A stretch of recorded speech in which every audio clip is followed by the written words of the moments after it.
Good morning बच्चों। आज हम कक्षा 11वीं विषय राजनीति विज्ञान में हम लोग पढ़ रहे थे सामाजिक न्याय की व्यवस्था, है ना। तो हम लोग इसमें 6वें में आए थे, ठीक है।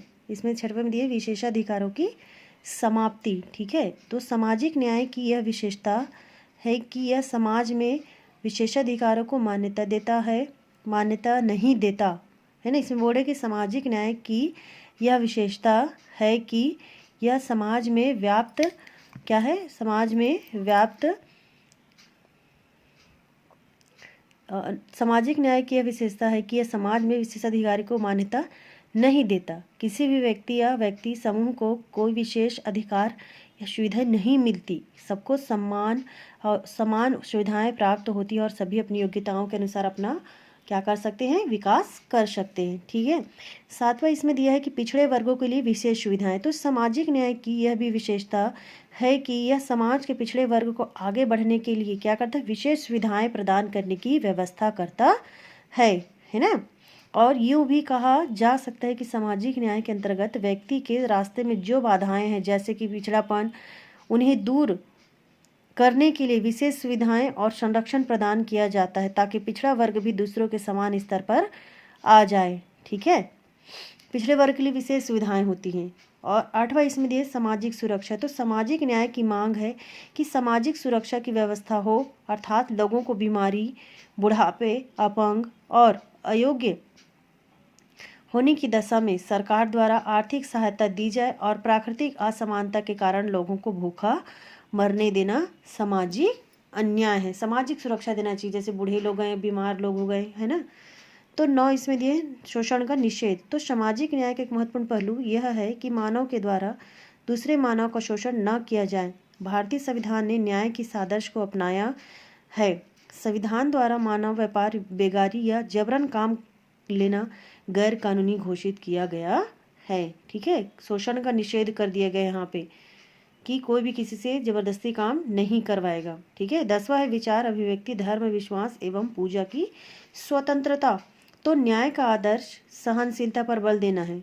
विचार एवं विश्वासों की स्वतंत्रता उसका सार है। अभिव्यक्ति की स्वतंत्रता एवं धर्म की स्वतंत्रता जनता में विश्वास एवं आस्था को क्या करता है, मजबूत बनाता है। अब हम देखेंगे सामाजिक न्याय की अवधारणा व महत्व। तो इसमें सबसे पहले दिए है कि सामाजिक न्याय व्यक्तित्व के विकास के लिए आवश्यक है। इसके लिए वह सभी वर्गों को आधारभूत आवश्यकताओं की पूर्ति की क्या करता है, वो गारंटी करता है। दूसरा इसमें दिया है कि सामाजिक न्याय व्यक्ति को विकास हेतु न्याय संगत अवसर उपलब्ध कराता है। तीसरा इसमें दिया है कि समाज के पिछड़े व कमजोर लोगों हेतु आर्थिक सुधार की व्यवस्था सामाजिक न्याय के अंतर्गत किया जाता है। चौथा इसमें सामाजिक न्याय के कारण व्यक्तियों में मिलजुल कर कार्य करने की इच्छा जागृत होती है। 5वां है सामाजिक न्याय से व्यक्ति सम्मानपूर्वक जीवन निर्वाह कर सकते हैं। इसके लिए अप्राकृतिक असमानताओं का अंत करने का संकल्प लेता है। 6वां इसमें सामाजिक व आर्थिक समानता हेतु सामाजिक न्याय आवश्यक है। इससे राष्ट्रीय एकता मजबूत होगी और लोक कल्याणकारी राज्य की स्थापना में सहायता मिलेगी, ठीक है। अब हम देखेंगे भारत में सामाजिक न्याय के क्रियान्वयन में संविधान की भूमिका। तो स्वतंत्रता के पश्चात भारतीय संविधान में एवं सरकारी योजनाओं के द्वारा सामाजिक न्याय की स्थापना के निम्नलिखित प्रयास किए गए।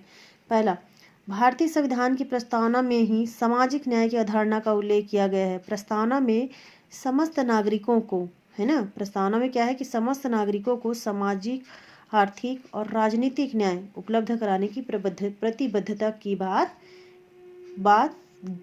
की गई है ना, कि नहीं है उसमें तो की गई है। दूसरा इसमें देखिए भारतीय संविधान के मौलिक अधिकारों में भी सामाजिक न्याय की बात पाई जाती है।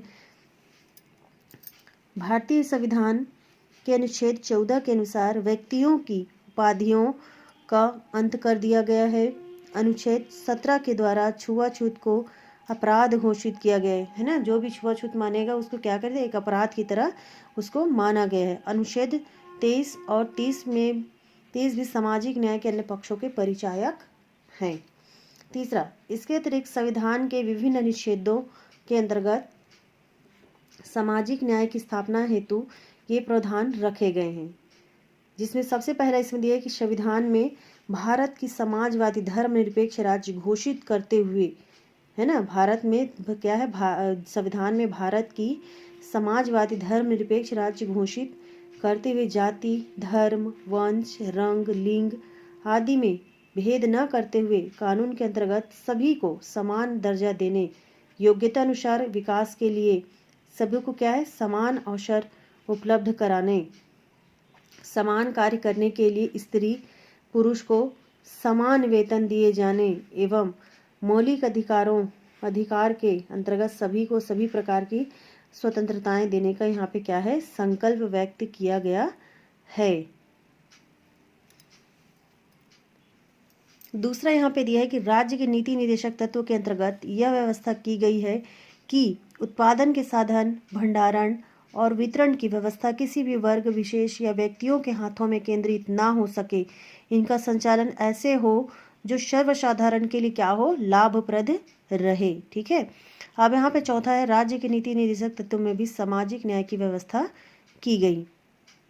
तो जैसे अनुच्छेद 46 के अनुसार राज्य समाज के कमजोर वर्गों के शैक्षणिक और आर्थिक हितों की विशेष रूप से क्या करता है, वृद्धि करे और उनका सामाजिक अन्याय और सभी प्रकार के शोषण से संरक्षण करे। भारत में कमजोर वर्गों को सामाजिक न्याय प्रदान करने हेतु कई उपाय किए गए हैं और संक्षेप में इसे निम्नलिखित प्रकार से हम स्पष्ट किया जा सकते। देखो इसमें दिया है डायग्राम बनाकर कि कमजोर वर्ग को सामाजिक न्याय प्रदान करने के लिए अपनाए गए क्या क्या यहाँ पे उपाय है ना।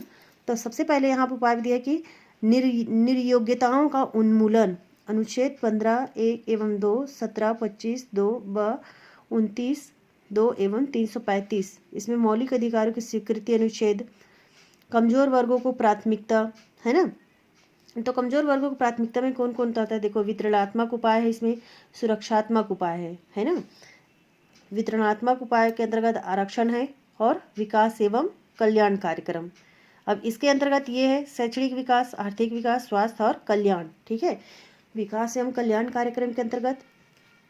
और आरक्षण के अंतर्गत आएगा विधानमंडलीय, है ना, शासकीय एवं अर्धशासकीय सेवा, उच्च व तकनीकी की सेवा, शिक्षा संस्थाओं में प्रवेश संबंधी और भूमि, आवास तथा सहकारी दुकानों आदि के आवंटन में क्या है, आरक्षण। ठीक है। अब उसके अंतर्गत ये आएगा संविधान अनुच्छेद, है ना, अवैधानिक अस्पृश्यता मतलब छुआछूत, है ना, वैधानिक अस्पृश्यता यानी छुआछूत निवारण अधिनियम 1955, नागरिक अधिकार संरक्षण अधिनियम 1955, अनुसूचित जाति एवं अनुसूचित जनजाति अत्याचार निवारण अधिनियम 1989, नारी संबंधी विधान, श्रमिक विधान।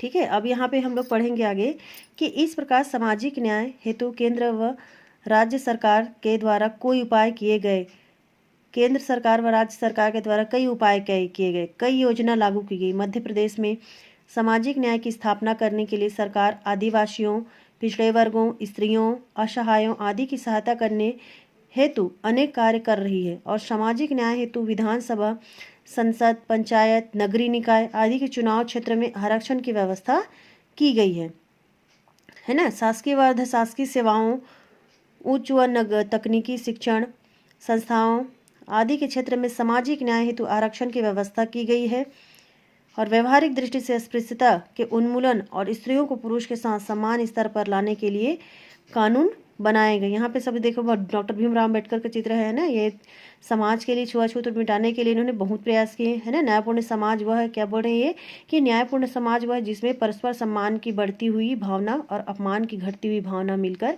एक करुणा से भरे समाज का क्या करे, वो निर्माण करे। इसको किसने कहा, डॉक्टर भीमराव अम्बेडकर जी ने। ठीक है। और वस्तुतः सामाजिक न्याय के हित में अपनाए गए वैधानिक तरीकों और आर्थिक योजनाओं की वास्तविक उपलब्धियां अपेक्षाओं के अनुरूप नहीं रही है और मध्य प्रदेश में सामाजिक न्याय हेतु राज्य सरकार अत्यधिक प्रयास कर रही है। फिर भी मध्य प्रदेश के नागरिकों को निर्धनता से अभी मुक्ति नहीं मिली है। अभी प्रदेश में सामाजिक व आर्थिक विषमताएं बनी हुई हैं।